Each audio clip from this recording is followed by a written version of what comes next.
कहाँ के कुदार है कहाँ के पियर माटी कहाँ के कुदार है कहाँ के पियर माटी कहाँ के कुदार है कहाँ के पियर माटी कहाँ के कुदार है कहाँ के पाँच सुहागी मट्टी कोड़े जा सहे कहाँ के पाँच सुहागी माटी कोड़े जा सहे गंगा जी के पियर माटी सोन के कुदार है गंगा जी के पियर माटी सोन के कुदार है गंगा जी के पियर माटी सोन के कुदार है गंगा जी के पियर माटी सोन के कुदार है अयोध्या के पाँच सुहागी तनी खड़ा हो जाए लो। अयोध्या के पाँच सुहागी माटी कोड़े जा सहे अयोध्या के पाँच सुहागी माटी कोड़े जा सहे अयोध्या के पाँच सुहागी माटी कोड़े जा सहे अयोध्या के पाँच सुहागी माटी कोड़े जा सहे गंगा जी के पियर माटी सोन के कुदार है गंगा जी के पियर माटी सोन के कुदार है गंगा जी के पियर माटी सोन के कुदार है गंगा जी के पियर माटी सोन के कुदार है अयोध्या के पाँच सुहागी माटी कोड़े जा सहे अयोध्या के पाँच सुहागी माटी कोड़े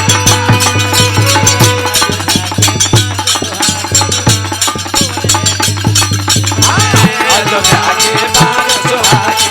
माटी कोड़े जा सखी लो माटी कोड़ता अब माई बहन बेटी कैसे गाँव तरी भगवान के बहन शांता माटी कोड़ते सखी लो का कहता त माटी आज कोड़ा हमर बहिना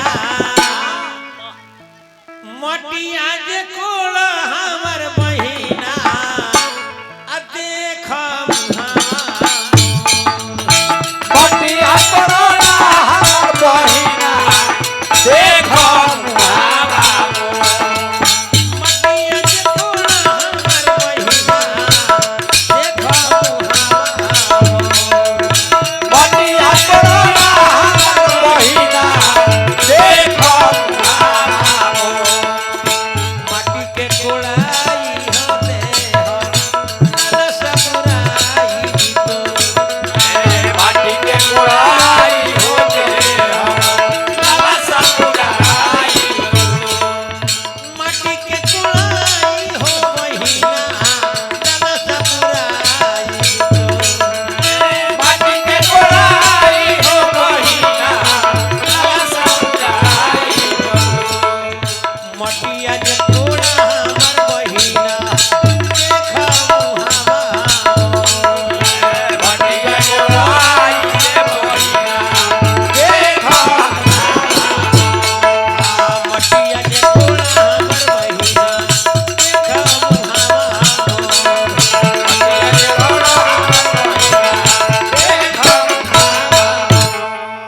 सखी लो माटी कोड़ा गई किसिम किसिम के माटी कोड़त अब माटी कोड़ के सखी लो लौटता त का होता का करी है बालम बेचारा पीपर तरा मारब नजारा हो का करी है बाला बेचारा की परत मारे नजारा हो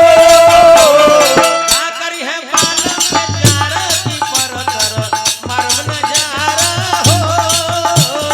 का करी है बाला बेचारा की परत मारे नजारा हो बड़ा खिसी आई है तो लगे ना बोलई है आरे पुअरा पर कॉलेब गुजारा भी परत मारे नजारा हो यही गनवा के नौकी नौकी सखी लोग के तक होता मोछ में मोछ में झूलनी भुला लाए राजा तनी मोछ छिलवा लो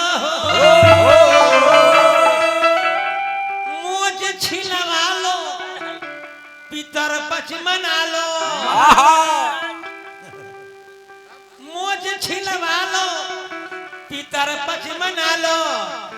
यादो जी का के कोइले हाला बोलम तनी मोछ छिलवा लो आवा जमीन माटी कोड़ के सकील चलता अक्का गवता आवा जमीन का कहता